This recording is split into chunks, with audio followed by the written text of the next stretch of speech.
Hello बच्चों, चलिए प्रश्न को पढ़ते हैं। इसमें लिखा किसी वैद्युत परिपथ के लिए किरचॉफ के दोनों नियमों का उल्लेख कीजिए तथा उनकी सहायता से किसी व्हीटस्टोन सेतु के संतुलित होने का प्रतिबंध ज्ञात कीजिए। तो चलिए बच्चों, इस प्रश्न की मूल अवधारणा को हम देख लेते हैं। तो यहाँ पर बच्चों अगर हम देखें तो जब कोई साधारण परिपथ होता है बच्चों, तो उसके विश्लेषण के लिए यानी कि धारा और वोल्टता का मान ज्ञात करने के लिए ओम के नियम से बच्चों हम ज्ञात कर सकते हैं। किंतु अगर जटिल परिपथ है तो जटिल परिपथ के विश्लेषण के लिए हमें किरचॉफ के नियमों की आवश्यकता भी होती है बच्चों। तो यहाँ पर अब आगे देख लेते हैं बच्चों कि व्हीटस्टोन सेतु क्या होता है बच्चों। तो व्हीटस्टोन सेतु जो होता है वो चार प्रतिरोधों से मिला एक ऐसा परिपथ, विशेष परिपथ होता है बच्चों। इस प्रकार से यहाँ पर देख लेते हैं इस प्रकार का। तो चार परिपथ बच्चों इस प्रकार से मिले होते हैं। यहाँ पर हम इनको ए बी सी डी नाम दे देते हैं चारों कोनों को। तो बच्चों इस प्रकार से यहाँ पर अगर हम देखें तो इनमें जो है विकर्णता विपरीत बिंदुओं को जो है बच्चों इस प्रकार से सेल से,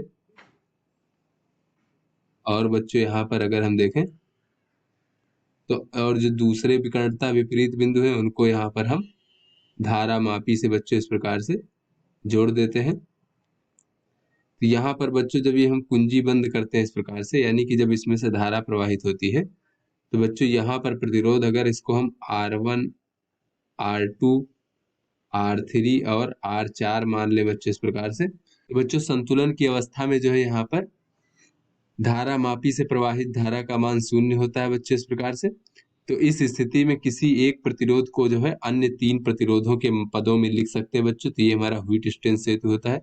तो चलिए बच्चों अपने प्रश्न को अब हल करते हैं। तो यहाँ पर बच्चों सबसे पहले हमें किरचॉफ के नियमों को बताना है। तो बच्चों किरचॉफ के दो नियम होते हैं। किरचॉफ का जो प्रथम नियम होता है बच्चों उसे हम किरचॉफ का धारा नियम भी कहते हैं बच्चों। तो यहाँ पर हम समझ लेते हैं कि संधि क्या होता है किसी परिपथ में। तो बच्चों संधि ऐसा बिंदु होता है जहां पर तीन या तीन से अधिक जो है बच्चों चालक जुड़े होते हैं उस बिंदु पर। तो यहाँ पर किरचॉफ का धारा का नियम अगर हम देखें बच्चों, तो परिपथ में जो है बच्चों किसी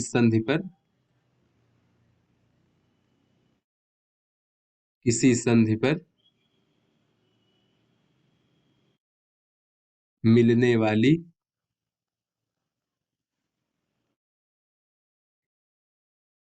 सभी धाराओं के बीजगणितीय योगफल का मान जो है वो शून्य होता है।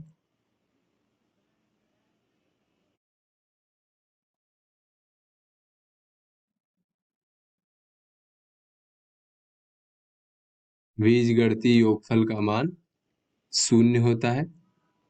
तो यहाँ पर बच्चों हम देख लेते हैं इस प्रकार से चित्र की सहायता से इसको। तो यहाँ पर जो चिन्ह परिपाटी होती है वो इस प्रकार से हम रख लेते हैं बच्चों कि यहाँ पर संधि की ओर आने वाली धाराओं को धनात्मक तथा संधि से दूर जाने वाली धाराओं को हम ऋणात्मक लेते हैं। तो इस प्रकार से मान लीजिए परिपथ में कोई हमारा संधि है जहाँ पर धारा इस प्रकार से I1 और I2 संधि की ओर आने वाली धाराएं हैं, तथा I3 व I4 जो है संधि की से दूर जाने वाली धाराएं हैं।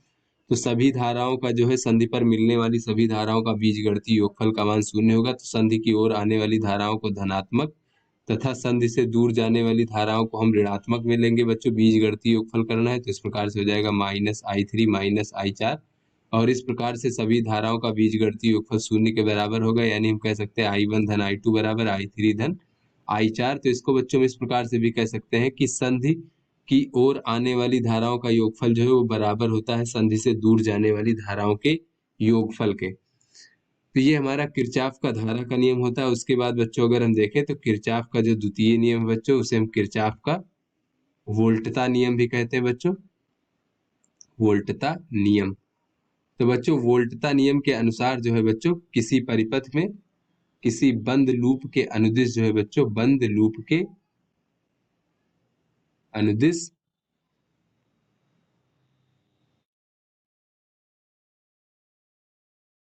सभी अवयवों के सिरों के बीच जो विभवांतर है बच्चों, सभी अवयवों के सिरों के बीच विभवांतरों का जो बीजगणितीय योगफल है बच्चों उसका मान शून्य के बराबर होगा।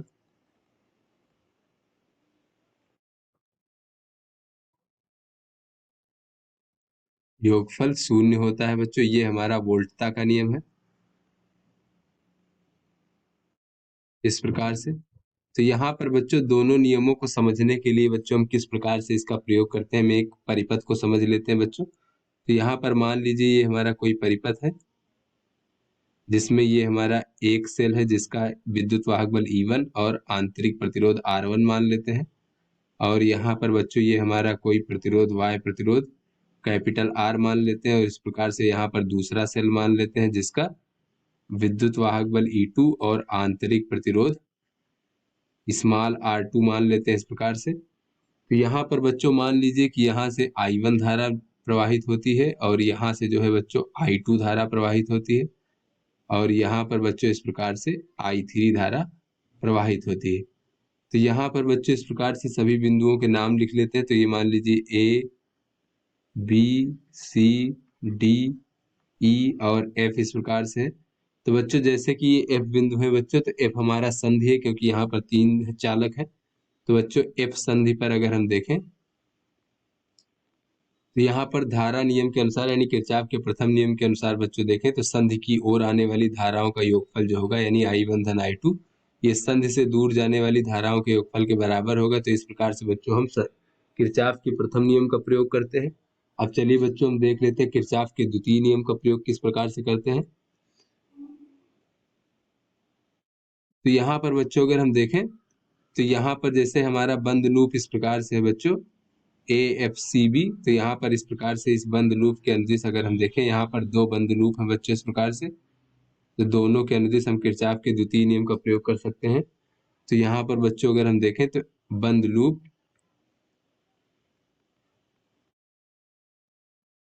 AFCB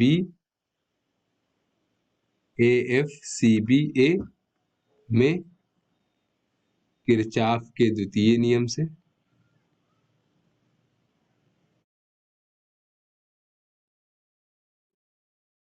या फिर बच्चों ये कह लें कि किरचॉफ के वोल्टता नियम से। तो यहाँ पर बच्चों अगर हम देखें तो सभी अवयवों के सिरों के बीच जो विभवांतरों का बीजगणितीय योगफल होगा वो शून्य के बराबर होगा। तो बच्चों यहाँ पर हमें पता प्रतिरोध में धारा जो है बच्चों उच्च विभव से निम्न विभव की ओर प्रवाहित होती है बच्चों, ये हमारा धनात्मक होगा, ये ऋणात्मक विभव होगा। तो इस प्रकार से बच्चों हम धन से ऋण की ओर जा रहे हैं, तो इस R प्रतिरोध के सिरों के बीच जो विभवांतर होगा उसको हम ऋणात्मक लेंगे क्योंकि हम ऋण की ओर जा रहे हैं। तो बच्चों इसके सिरों के बीच विभवांतर क्या होगा बच्चों, तो ये हो जाएगा ओम के नियम से अगर हम देखें तो बहने वाली धारा और गुणे प्रतिरोध इस प्रकार से। ये अवयव हो गया। अब दूसरा अवयव बच्चों ये हमारा आंतरिक प्रतिरोध R1 हो गया। तो इसमें बच्चों इस प्रकार से धारा प्रवाहित हो रही है। तो बच्चों ये हम धन से ऋण की ओर जा रहे हैं, तो इसको भी बच्चों हम ऋणात्मक लेंगे तो हो जाएगा ऋण। और बच्चों यहाँ से प्रवाहित धारा कितनी हो जाएगी बच्चों, तो ये पुनः यहाँ पर ये I1 और I2 हो जाएगा। तो इसमें से I1 धारा प्रवाहित हो रही बच्चों, तो ये हो जाएगा माइनस का I1 R1। फिर बच्चों अगला अवयव ये हमारा सेल है, तो जिसका ये सिरा जो है ये ऋण विभव है और धन विभव है। तो हम जब लूप के अनुदिश चलते हैं बच्चों, बंद लूप के अनुदिश, तो हम ऋण से धन की ओर जा रहे हैं, तो इसके लिए इसका विद्युत वाहक बल हम धनात्मक लिखेंगे। इस प्रकार से सभी अवयवों के सिरों के बीच विभवांतरों का बीजगणितीय योगफल का मान जो है शून्य होता है इस प्रकार से किरचॉफ के नियम के अनुसार। तो E1 बराबर हो जाएगा I3R धन I1 R1 इस प्रकार से। इसी प्रकार से बच्चों जो अगला बंद लूप है उसमें भी हम देख लेते हैं बच्चों। बंद लूप ये जो है बच्चों हमारा FEDCF में इस प्रकार से। तो यहाँ पर किरचॉफ के द्वितीय नियम से देखें बच्चों, तो जैसा कि यहाँ पर अगर हम देखें तो ये जो हमारा कैपिटल R अवयव है बंद लूप में, इसमें हम इस दिशा में बच्चों चल रहे हैं यानी ऋण से धन की ओर जा रहे हैं, तो इसका हम धनात्मक लिखेंगे बच्चों, धनात्मक I3R इसके सिरों के बीच विभवांतर। फिर यहाँ पर बच्चों देखें तो हम धन से ऋण की ओर जा रहे हैं, तो इसको हम ऋणात्मक लिखेंगे, तो ये हो जाएगा ऋण E2। फिर बच्चों स्मॉल R2 की बात करें तो इसमें जो धारा इस दिशा से इस दिशा में प्रवाहित हो रही है यानी कि धन से ऋण की ओर। तो किंतु बच्चों हम ऋण से धन की ओर जा रहे हैं, तो इसको हम धनात्मक में लिखेंगे, तो धनात्मक हो जाएगा I2R2 बराबर शून्य। तो यहाँ से बच्चों E2 बराबर हमें प्राप्त हो जाएगा I2R2 धन I3R इस प्रकार से। तो इस प्रकार से बच्चों हम यहाँ पर किरचॉफ के नियमों का प्रयोग करते हैं। तो चलिए बच्चों अब आगे प्रश्न को हल करते हैं। तो आगे हमसे पूछा जा रहा है बच्चों यहाँ पर कि उनकी सहायता से किसी व्हीट स्टोन सेतु के संतुलित होने का प्रतिबंध ज्ञात कीजिए। तो बच्चों जैसा कि हमने मूल उदाहरण देखा संतुलन की स्थिति में ये हमारा जो हमारा बच्चों यहाँ पर जब ये हम कुंजी बंद कर देते हैं यानी परिपथ से धारा प्रवाहित होती है तो ये हमारा संतुलन की स्थिति में ये जो हमारा धारा मापी है इससे प्रवाहित धारा का मान जो है शून्य होता है। यहाँ पर बच्चों हम देख लेते हैं संतुलन की स्थिति के लिए प्रतिबंध।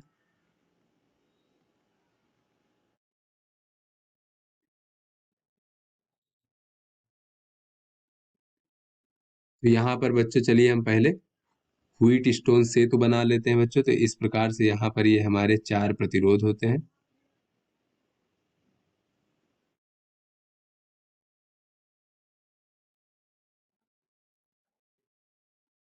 तो इनको बच्चों हम क्रमशः P, Q और R, S मान लेते हैं इस प्रकार से। तो विकर्णता विपरीत बिंदुओं को जो है बच्चे इस प्रकार से सेल की सहायता से, और जो दूसरे विकर्णता विपरीत बिंदु हैं उनको हम धारा मापी की सहायता से जोड़ देते हैं बच्चों इस प्रकार से। तो हमें पता है कि संतुलन की स्थिति में इससे प्रवाहित धारा का मान शून्य होता है।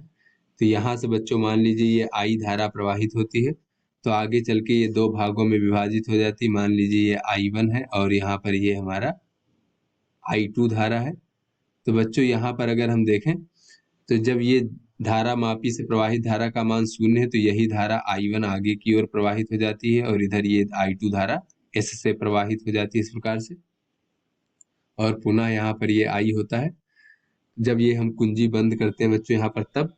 तो चलिए बच्चों यहाँ पर अगर हम देखें तो किरचॉफ के द्वितीय नियम से अगर हम देखें दोनों लूपों के लिए यहाँ पर, तो इसका नाम हम देख लेते हैं बच्चों। मान लीजिए ये हमारा A बिंदु है, ये B बिंदु है और ये हमारा C बिंदु है और ये हमारा D बिंदु है। तो बच्चों यहाँ पर अगर हम देखें इस प्रकार से ये बंद लूप के अनुदिश, तो बच्चों बंद लूप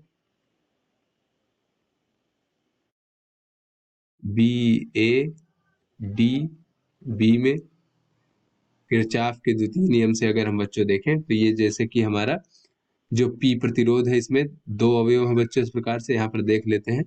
एक तो P प्रतिरोध है, तो P प्रतिरोध के सिरों के बीच विभवांतर देखें बच्चों तो ये धन से ऋण की ओर धारा प्रवाहित होगा, किंतु बच्चों हम जो लूप में चल रहे हैं चलने की दिशा हमारा ऋण से धन की ओर है। तो यहाँ पर बच्चों अगर हम देखें तो इसके सिरों के बीच विभवांतर को हम धनात्मक लेंगे तो ये कितना विभवांतर हो जाएगा, ये हो जाएगा धारा और गुणे प्रतिरोध का मान। फिर बच्चों I2 में देखें तो यहाँ पर बच्चों इस प्रकार से धन से ऋण की ओर जा रहे हैं बच्चों, तो यहाँ पर ऋणात्मक लेंगे तो ये ऋण का हो जाएगा I2 R बच्चों इस प्रकार से। और जो ये हमारा धारा मापी इससे प्रवाहित धारा का मान शून्य है, इसलिए यहाँ पर इसके सिरों के बीच विभवांतर का मान भी शून्य होगा। इस प्रकार से इन दोनों अवयवों के सिरों के बीच विभवांतरों का बीजगणितीय योगफल शून्य के बराबर होगा। तो बच्चों ये I1P बराबर हो जाएगा I2R और इसको हम समीकरण 1 मान लेते हैं।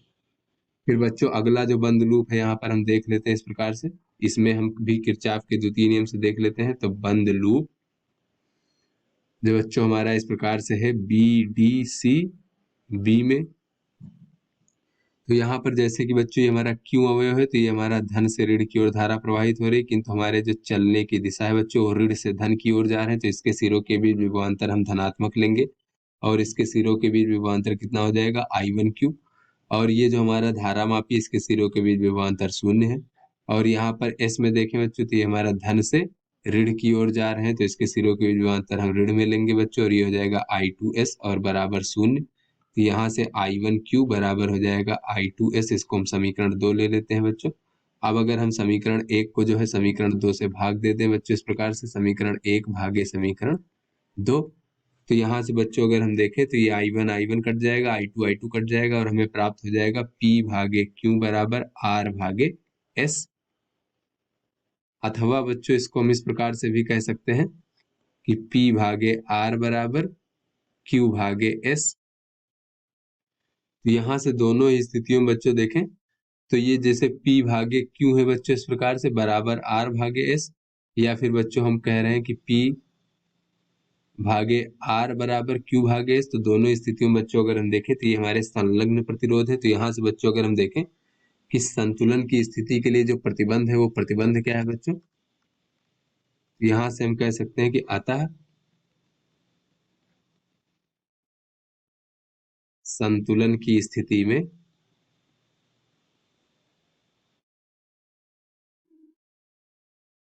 किसी दो संलग्न प्रतिरोधों का जो अनुपात होता है बच्चों चारों में से,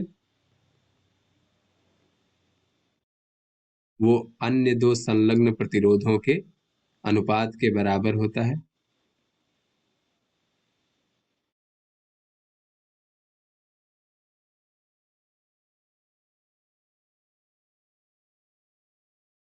अनुपात के बराबर होता है। तो ये जो है बच्चों हमारा संतुलन की स्थिति का प्रतिबंध है व्हीटस्टोन सेतु का। तो आशा करते हैं आपको समझ में आ गया होगा। धन्यवाद।